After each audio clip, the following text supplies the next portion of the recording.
অনেক হুজুর দেখি এখন প্রেম বিশেষজ্ঞ হয়ে আপনাদেরকে ওয়াজ করে। হ্যাঁ, দেখা হইলে আমি বলবো তার সাথে যে এইসব প্রেমের সুরসুরি মার্কা ওয়াজ বন্ধ করতে। এগুলো দিয়ে যুবকদের উপকার হচ্ছে না। কারণ বিয়ে না করলে সংসার বুঝবেন কিভাবে? বিয়ে না করলে আপনি সংসার বুঝবেন কিভাবে? এখন মনে করেন আমি বিয়ে শাদী করি নাই, আমি আপনাকে কি বিয়ের ওয়াজ করব? আমার তো অভিজ্ঞতাই নাই। তো সুরসুরি মার্কা ওয়াজ দিয়ে কি মানুষকে শেখানো যাবে?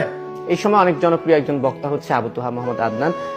তিনি রিসেন্টলি একটা বক্তব্যে বলেছেন যে আপনি হচ্ছেন প্রেম বিশেষজ্ঞ আলেম, আপনি ওয়াজের মাধ্যমে প্রেমের প্রচারণা চালাচ্ছেন, জিনার প্রসার ঘটাচ্ছেন। এই বিষয়ে আপনার কাছ থেকে আমি সরাসরি উত্তর চাচ্ছি যে কি বলবেন? এই যারা বলে যে প্রেম নিয়ে আমরা কথা বলি, আমরা যদি প্রেম নিয়ে কথা না বলতাম তো তারা বলতো কি যে হুজুররা কারেন্ট কনটেক্সট বোঝে না, বর্তমান ইস্যু বোঝে না। কারণ কি, বর্তমানে যুব সমাজের মধ্যে সবচাইতে বড় প্রবলেমটা কিন্তু হারাম রিলেশনশিপ। আপনি দেখবেন লক্ষ লক্ষ যুবক সুসাইড, মানে আপনার সুইসাইড করছে কেন?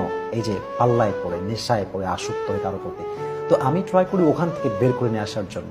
এখন আমি যেহেতু সেই বিষয়গুলো নিয়ে কথা বলেছি, এখন সেই জন্য আমাকে আখ্যা দেওয়া হচ্ছে আমি এই বিষয়ে কথা বলি, আমি প্রেম বিশেষজ্ঞ একজন মানুষ, এই সে ইত্যাদি। কিন্তু আমার কোনো লেকচারে কিন্তু দেখাতে পারবে যেখানে আমি বলেছি যে তোমরা 3টা প্রেম করো, 4টা প্রেম করো, হারাম রিলেশন করো? আল্লাহ কসম করে বলছেন, আমি কখনো বলি না। এবং আমার কাছে হাজার হাজার মেসেজ আমার হোয়াটসঅ্যাপে আছে, আমার আপনার পেজের মেসেঞ্জারে আছে, হুজুর আপনার কথা শুনে আমি হারাম থেকে বের হয়ে আসছি, আপনার কথা শুনে আমি হারাম রিলেশন থেকে বের হয়ে আসছি। আমার কাছে শত শত মেসেজ আছে। সো যারা এই যে মাইক সামনে নিয়ে এগুলো বলে, তারা কখনো উপকার করতে পারে না। কারণ মাইক সামনে নিয়ে সমালোচনা করে, বিরোধ করে কিন্তু কখনো কিছু করা যায় না। হ্যাঁ, যদি আমার মিস্টেক অবশ্যই থাকতে পারে, আমার কথা অবশ্যই ভুল হতে পারে, আপনি আমার সঙ্গে কন্ট্যাক্ট করেন যে ভাইজান এটা মনে হয় ভুল হচ্ছে, আমার মনে হয় যে আপনি একটু সংশোধন করলে ভালো হয়, এটা হচ্ছে ভালো হয়। বাকি মাইকের সামনে হয়ে বলাটা